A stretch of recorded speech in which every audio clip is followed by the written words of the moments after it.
Այսօր բնապահպանության նախարարությունում Խոսրովի անտառ արգելոց պոակի տնօրենի թափուր պաշտոնի մրցույթներ։ Բնապահպանության նախարար Արամ Հարությունյանը հայտնեց, որ պահպանել են մրցույթն անցկացնելու օրենքով պահանջվող ընթացակարգը եւ գործել են թափանցիկ։ Հայտարարությունը տրվել է Հայաստանի Հանրապետության թերթով, այնուհետև մեկ շաբաթ հետո նույն հայտարարությունը կրկնվել է կայքերով, նախարարության կայքերով եւ այլ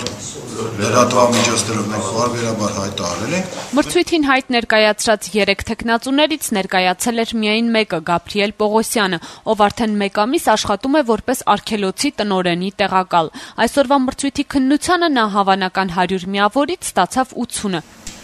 Ինչ է նշանակում հազվադեպ կենդանիների տեսակ։ Աշխարհագրական տարածքներում հազվադեպ հանդիպող կենդանիները նշանակում Որտեղ հանդիպող տարածքներում աշխարհագրական որևէ տարածքներում այո աշխարհագրական որոշակի որոշակի տարածք ոնց է հաջող ինչ է էկոհամակարգ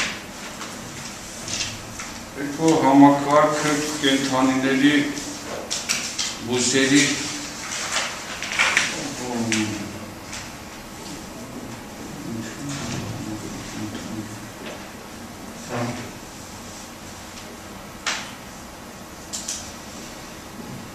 գոյության պայմանների փոխհարաբերության ամբողջականությունը կոչվում է էկոհամակարգ։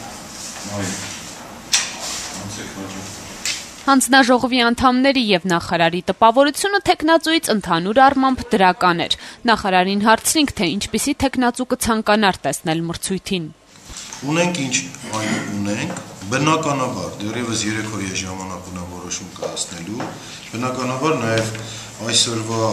թեկնածուի հետ ես ունենալու եմ 1-2 հանդիպումներ, բարձրացնելու եմ խնդիրները, դնելու եմ պահանջները, այն ինչ որ մենք կուզենայինք, այն ինչ որ այսօր համահունչ չէ Խոսրովի անտառ պետական արգելոցի կանոնադրությանը։ Բնականաբար ես հարցերը դնելու եմ, պահանջները դնելու ենք, լինելու ենք խիստ եւ լինելու է նաեւ հանրային վերահսկողություն։ Եվ նա պետք է իր որոշումը կայացնի։ Այսքանից հետո ինքը կգրի այդ դիմումը թե չի։ Բնապահպան ակտիվիստներին նախարարության կայքից հայտնի էր, որ թեկնածուներից մեկը Գաբրիել Պողոսյանն է։ Նրանք կարծում են, որ այլ թեկնածուն չունի համապատասխան կրթություն եւ որևէ կերպ չի առնչվում ոլորտին։ Ես ջրար ռոռոկում աշխատել եմ, ոչ չափում աշխատել որպես լաբորատորիայի վարիչ։ Ջրար ռոռոկում որպես բազայի տեխնիկական ընդհանուր մեխանիկական բազայում որպես տեղամասի պետ, դա եղել է իմ աշխատանքը։ Գաբրիել Պողոսյանը հանդիսանում է նաև Արտաշատ քաղաքի ավականու անդամ, ինչը նշված է նաև Հայաստանի համայնքային կառավարման տեղեկատվական կայքում։ Նաև նշված է, որ նա ունի միջին մասնագիտական կրթություն եւ հանրապետական կուսակցության անդամ է։ Այնինչ մրցույթի ժամանակ հանձնաժողովի անդամները նրան ներկայացնելիս նշեցին, որ անկուսակցական է եւ ունի բարձրագույն տնտեսագիտական կրթություն, ստացել է Ռոստովի համալսարանից, ինչը նա նույնպես հաստատեց։ Դա շատ սխալ է։ Մենք որսագող չենք, մենք որսագողների պատժող ենք, մենք որսագողների դեմ պայքարող ենք։